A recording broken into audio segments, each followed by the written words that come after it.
couple weeks, much better, right? A couple weeks ago, the golf world got a little bit of news from Tiger Woods that he was switching his golf coach. Maybe this isn't the biggest deal in the world to you, and obviously isn't to me. Trust me, his golf coach is not the same golf coach I have. Couldn't afford him, right? Sean Foley, whatever it is. But why would a golfer even need a golf coach? I mean, all you have to do is hit a little round ball, right? It's really not that hard, supposedly. Now, we all know golf's harder than that. It's harder than it looks on TV if you've ever tried it before. And I know I think golf is really hard, but why would there have to be a golf coach? What the golf coach did for Tiger and other golfers, of course, what they do is they watch the swing. And they make sure that what they're doing is proper, so that the ball would go squarely off the club face and go straight or draw or fade or spin or not spin, whatever it may be. Now, you think that one of the best golfers ever in the world, in history, wouldn't need a coach, yet he has to get a new one because the one he had wasn't working. So that coach, once again, what they're going to do is they're going to watch. You're going to watch what they do. Now, maybe you yourself are a coach. Maybe you've been able to coach little kids. If you're a parent, you probably coached your kid or taught your kid how to throw a ball. But even with that, there's different types of balls, isn't there? If you're going to teach them how to throw a football, that's a lot different than throwing a baseball. I was never properly taught how to throw a football, so it's like a duck in the air, quack, quack as it goes. It's really good spiral. That's why I'm an offensive lineman back in the day, right? Definitely not a quarterback. But you teach them these things. You try to give them basic instruction, especially at little ages, it's basic instruction. This is the fundamentals of how to do a certain sport. As they grow older, maybe advance in the sport, then, of course, it starts changing a little bit, doesn't it? Even the coaching does. There's even like specialty coaches. Of course, for baseball, there's hitting coaches, base running coaches, pitching coaches, all these different types of coaches. But even in high school now, what we're doing, and it was back when I was in high school too, is you'd start watching film. When I played football, we used to watch film all the time, and they'd tell me, Carlson, when you do that when you go to pull, that leg is not getting out quick enough, it's affecting the block at the end. I'm like, almost say, what did you say? I had no idea what they're saying, but I said, sounds good, coach, I'll try harder my next time. Right? But the same thing goes on with coaching. They look at this, they watch, instruction. What they're trying to do is they're trying to correct. When I was in college, I was able to throw the shot put for Europe at Bemidji State. And I was up there, I was throwing the shot put, and we'd film, and the coach would say, hey, Shaggy, because back then my nickname was Shaggy. So my hair was like out to here. I'm like Scooby-Doo, right? So they called me Shaggy. They said, hey, Shaggy, you're not using your legs. You can see that in the film. And I'm like, Coach, I know I'm not using my legs, and I have no idea how to use them. So every single week, he'd say, you're not using your legs, you're not using your legs, you're not using your legs. End of that year, he's like, yeah, you're not throwing a shot put anymore either. I go, great, sounds good. I'm transferring to University of St. Thomas. But it was fun. I got to throw the shot put. And that film, that instruction, I was able to at least try to figure out, how do I correct this thing? Now, how awesome would it be in our life if someone could watch film of us? Maybe someone that's walked around and watched us and then told us what we're doing right and what we're doing wrong. I know there's like Google Glasses out there now, so maybe it's a possibility, but I don't recommend doing it that way, okay? But what if someone could truly just watch us? Imagine if someone's walking around with you all the time, especially on a moral standpoint, and they're going to observe your spiritual life. Would you make better decisions?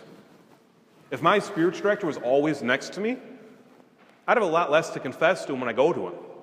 So be right there. And he could help guide me. He could watch me and say, you know what? That might not be the best idea to cut that person off in traffic. Thanks, Father Carl. I appreciate that, right? Now, of course, that's not going to happen. He can't bilocate yet. Maybe he can. He's a very spiritual person. But even if he could, it probably wouldn't be the best thing to do. So what does this all come down to then? Well, someone's not going to be able to watch you, but people are watching. Your friends, your coworkers, your neighbors, your family, your spouse, they're watching.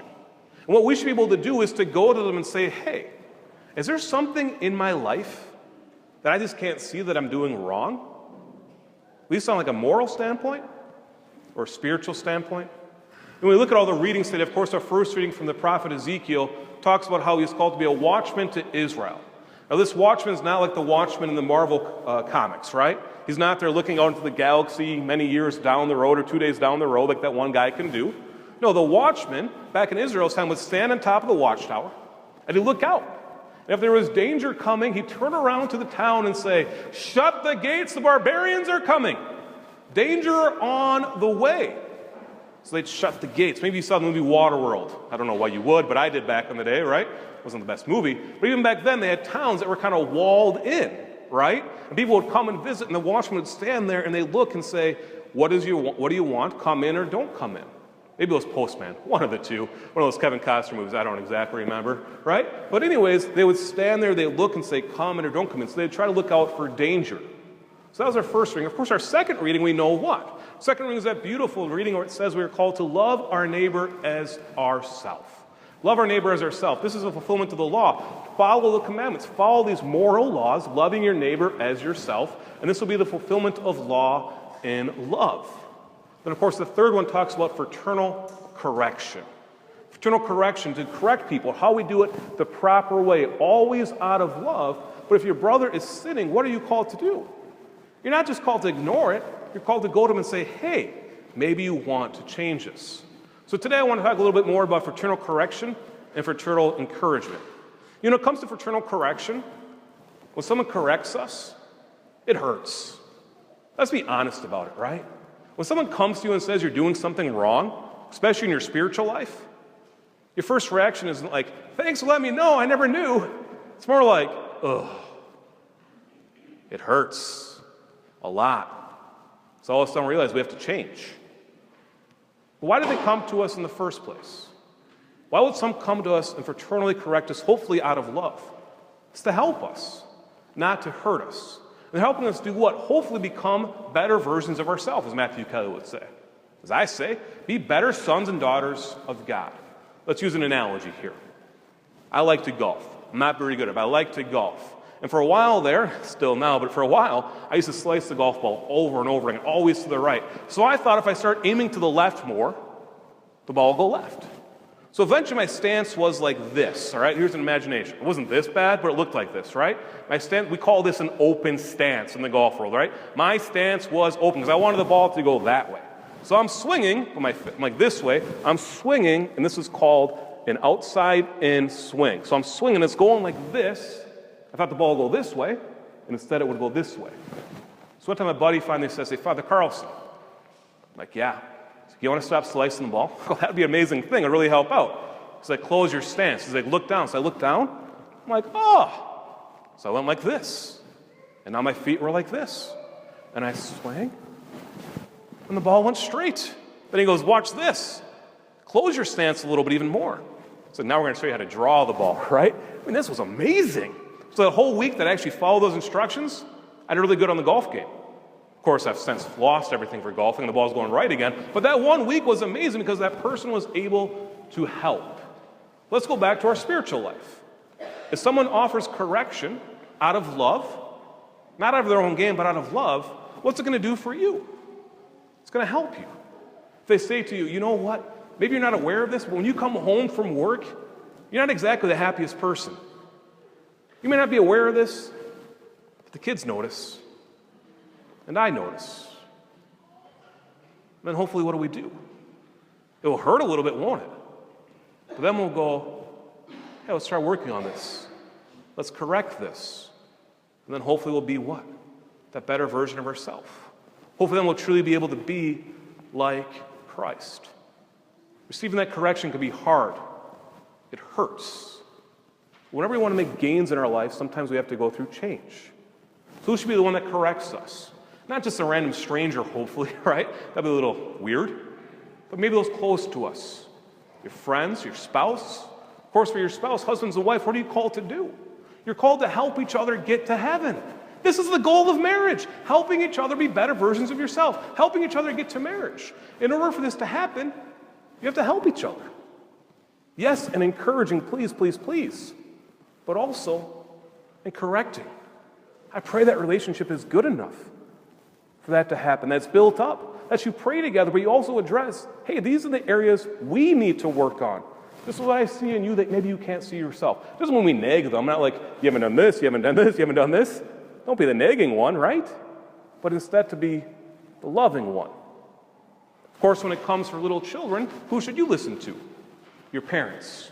So often kids will say, I'm having trouble obeying my parents. And I'll say, are your parents trying to hurt you, or are they trying to help you? And the kids always go, well, they're trying to help. That's an amazing thing. Let your parents help you be a better person. Sometimes it takes correction. Maybe you're not married. Maybe you don't have a family. Find some friends, someone, coworkers, friends, people here in this church who you can build a relationship up with to help you. You know, I find it amazing that God did not just create us on our own little world to say, here he is and here we are and no one else is here. Instead, he created us as a community of human beings made in his image and likeness. But what for? Because we're called to help each other. We need each other. St. John Paul II had a whole philosophy on how human beings and their love for each other and communication for each other can experience God in the midst of each other. God created us to help each other and to experience him. It's not just God in us, it's not God in ourselves, but it's God ourselves and everyone else, because we need everyone else. And we need you. I need you. What for? So you can help me. You see, receiving fraternal correction is one thing. We need to do that. But also we are called to give it out as well. Not like, hey, you fraternally correct me, I get to fraternally correct you. Not one of those, but rather to help other people. If we see something that they're doing is not exactly glorifying God, especially if it's someone close to us, a spouse, a friend, a family member, someone here in church that we have a relationship with, let's feel free in a loving way to correct them. Not so they may be more like us, so that they may be more like Christ. And that's hard to do. Whenever I go to correct someone, you know what happens in my heart? It goes boom, boom, boom, boom, boom. I am so nervous because I'm worried about what they're going to think about me. Is this friendship going to be ruined because I'm bringing this up to them? But then I pray. And I say, God, help me. If this is what you're calling me to do, I put my trust in you. And then fraternally correcting them with love. With love. Not out of anger, not out of hatred, but with love to say, you know, I notice this is going on. Is there anything I can help with? How come this is happening? What can we do? When we do this, when we extend ourselves and help them be more like Christ, then we're helping everyone else as well. Fraternal correction is a very hard thing to receive, very thing hard to give. But it's what God wants us to do. So we're called to help each other as a community, to come together as Christians, those who not only believe in Christ, but who want to be like Christ. To help each other truly follow this means that we need to be open to love. Because this is what it comes down to. Loving your neighbor as yourself. We need help from other people. They need help from us. So today, my brothers and sisters, let us truly follow this reading from the second reading of St. Paul, right? Loving our neighbor as ourselves, even in fraternal correction.